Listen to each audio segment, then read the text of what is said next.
Assalamualaikum warahmatullahi wabarakatuh. Halo teman-teman, ketemu lagi dengan saya Syafi'i Idrus, salah satu mahasiswa arsitektur di Universitas Pelita Bangsa. Di sini saya akan menindaklanjuti tugas dari mata kuliah sosial media. Sini saya akan menjelaskan tentang pentingnya dasar-dasar perencanaan dan perancangan arsitektur dengan dosen pengampu saya, Bapak Purnama Sakrial Pradini, STMT.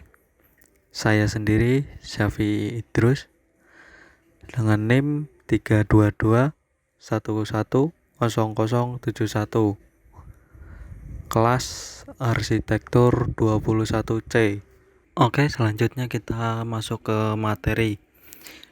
Di sini saya akan membahas tentang pengertian perencanaan. Berikut beberapa pengertian perencanaan yang saya buat dan saya cari di beberapa sumber. Yang pertama, perencanaan merupakan sebuah proses dalam berpikir dan mengelola ide untuk mencapai tujuan tertentu. Kedua, perencanaan juga diartikan sebagai suatu proses pengambilan keputusan yang berdasarkan fakta mengenai kegiatan-kegiatan yang harus dilaksanakan demi tercapainya tujuan yang diharapkan atau yang dikehendaki. Ketiga, perencanaan adalah kreativitas dan kemampuan secara psikologis untuk menyelesaikan permasalahan secara konseptual. Selanjutnya, proses perencanaan. Proses perencanaan menurut William L. Lacy tahun 1977 merupakan suatu proses menyusun konsepsi dasar suatu rencana yang meliputi kegiatan-kegiatan. Yang pertama, mengidentifikasi dengan tujuan menentukan komponen-komponen yang menunjang terhadap objek yang merupakan kompleksitas fakta yang memiliki kontribusi terhadap kesatuan pembangunan. Kedua, mengadakan studi. Mengadakan studi di sini bertujuan untuk mencari hubungan-hubungan dari faktor-faktor terkait yang memiliki pengaruh spesifik. Ketiga, mendeterminasi. Menentukan setepat mungkin faktor-faktor yang lebih dominan dengan memperhatikan kekhususan dari unit perubahan yang spesifik yang memberikan perubahan terhadap faktor lain. Keempat, memprediksi.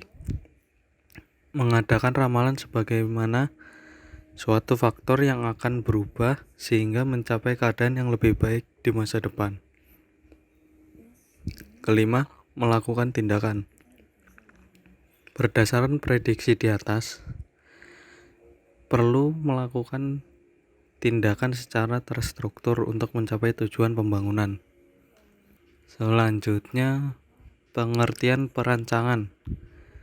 Pengertian perancangan menurut Suwondo B. Sutejo merupakan merancang dalam arsitektur berkaitan dengan penggunaan gambar untuk mengembangkan ruang dan bentuk. Selanjutnya, perancangan adalah aktivitas kreatif menuju sesuatu yang baru dan berguna yang tidak ada sebelumnya. Selanjutnya, aspek perancangan. Aspek perancangan di sini ada 5. Yang pertama, karakteristik fisik, terdiri dari ukuran, konfigurasi, topografi, geoteknik, dan hal-hal lain yang bersifat fisik yang dapat dilihat secara langsung. Kedua adalah iklim, seperti angin, orientasi matahari, suhu, kelembapan, curah hujan, dan lain-lain. Ketiga, faktor lingkungan, terdiri dari view atau penglihatan area sekitar, vegetasi yang ada, drainase, dan lain-lain. Keempat, akses strategis yang menjamin cita-cita pembangunan terlaksana, seperti jalan menuju lokasi pembangunan yang tidak terhalang oleh hal-hal yang dapat mengganggu terlaksananya pembangunan. Kelima, penggunaan lahan yang berdekatan dan faktor site lainnya, seperti lokasi pembangunan yang berdekatan dengan pabrikasi agar memperkecil kos dalam pengiriman. Selanjutnya, proses perancangan. Yang pertama ada pemrograman. Di sini untuk menetapkan hal-hal yang menjadi tujuan kebutuhan dan perhatian klien. Kedua ada perencanaan. Untuk menyatakan masalah umum klien menjadi masalah standar yang mudah dipecahkan. Ketiga, perancangan. Mengembangkan gagasan keseluruhan menjadi suatu usul wujud sebuah bangunan. Selanjutnya, jenis konsep desain. Yang pertama adalah konsep analogi. Pendekatan analogi bukan sekedar meniru bentuk dari objek alam yang dianalogikan, akan tetapi diperlukan proses-proses analisis serta perangkaian suatu bentuk, sehingga masih menghasilkan bentuk baru yang masih memiliki kemiripan visual dengan objek yang dianalogikan tersebut. Contohnya seperti gambar di samping, yaitu bangunan menara komunikasi yang terletak di daerah Montjuic, Barcelona, Spanyol. Menara ini dianalogikan atau memiliki kemiripan visual dengan seorang atlet yang sedang memegang obor olimpiade. Selanjutnya ada konsep metafora. Konsep metafora berasal dari kata Latin atau bahasa Latin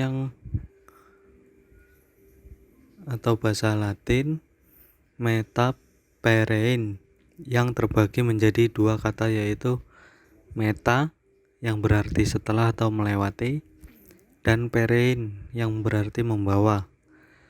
Pengertian metafora dalam arsitektur adalah kiasan atau ungkapan bentuk yang kemudian diwujudkan dalam bangunan dengan harapan akan menimbulkan tanggapan dari penikmat atau pengguna karyanya. Contohnya seperti bangunan Museum Tsunami di Aceh yang dirancang oleh salah satu arsitek, yaitu Pak Ridwan Kamil, Gubernur Jawa Barat saat ini. Museum Tsunami di Aceh ini diibaratkan seperti rumah panggung yang dapat menyelamatkan masyarakat Aceh dari terjangan tsunami.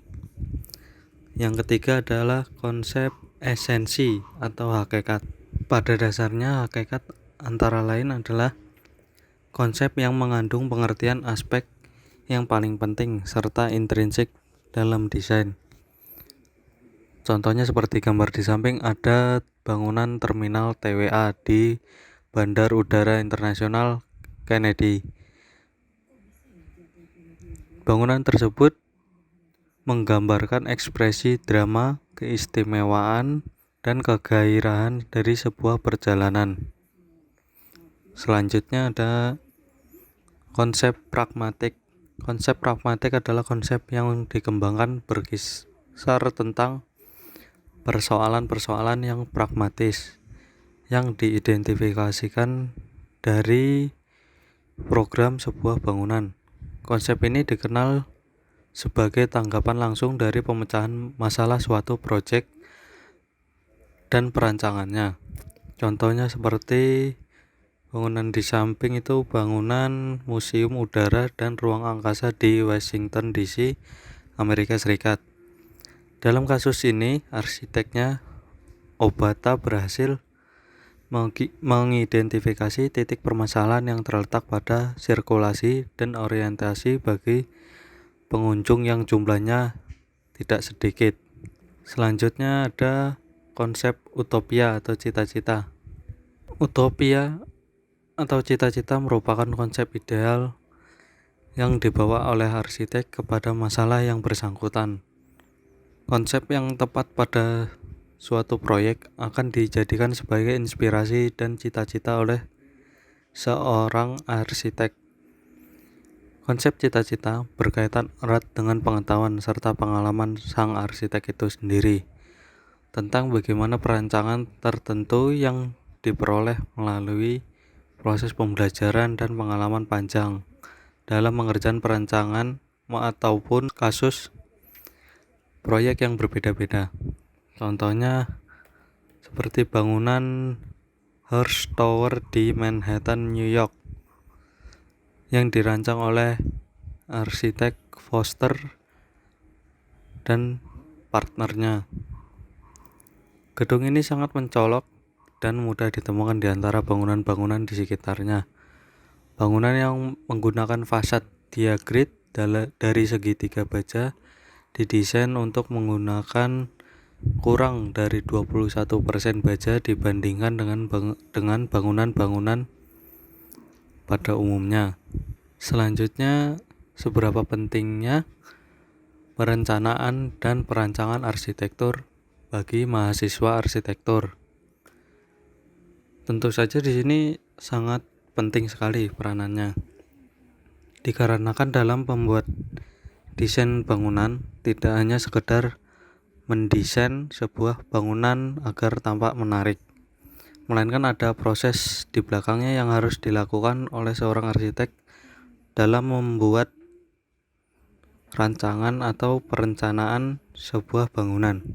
Proses tersebut mulai dari perencanaan, analisis, sintetis, penelusuran masalah, pemecahan masalah, konsep, tema, fungsi, serta siapa saja yang akan menggunakan bangunan tersebut. Oke, sekian dari saya. Kurang lebihnya mohon maaf. Wabillahi taufiq wal hidayah. Wassalamualaikum warahmatullahi wabarakatuh. Jangan lupa tekan tombol subscribe, like, dan komen di bawah. Dari video ini apakah ada kekurangannya atau perlu saya perbaiki di bagian mananya aja?